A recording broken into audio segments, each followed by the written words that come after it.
বিষাক্ত চন্দ্রবোরা সাপ নিয়ে হাজির হাসপাতালে রোগী স্বয়ং নিজেই। মাঠে ঘাস কাটতে গিয়ে চন্দ্রবোরা সাপের ছোবল খেয়ে ওই সাপটিকে বস্তায় ভরে শটান সালার হাসপাতালে পৌঁছন এক বৃদ্ধ। আমি যখন হাসপাতালে এলাম ওরা পরীক্ষা করে দেখলি চন্দ্রবোরা।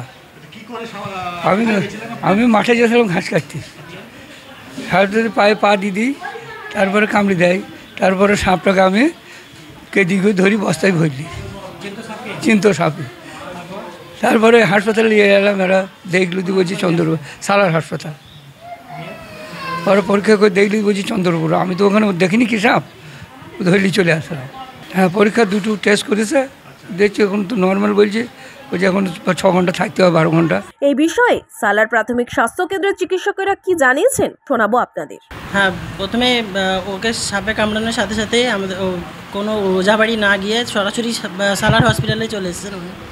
আসার পরে আমরা রক্ত পরীক্ষা করলাম। রক্ত পরীক্ষা করার পরে সেখানে দেখলাম ক্লটেড হয়ে গেছে, মানে কোনো সমস্যা নেই এখন আপাতত।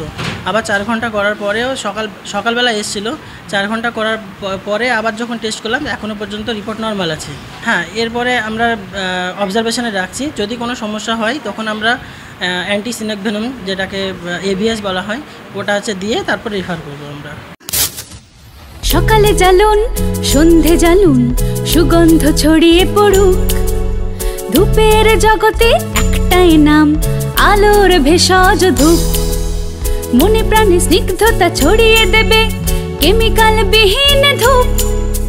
মশা মাছি পতঙ্গ রাখবে দূরে, সকলে সুস্থ থাকুক। সকালে জ্বালুন বা সন্ধে জ্বালুন, আলোর ভেষজ ধূপ।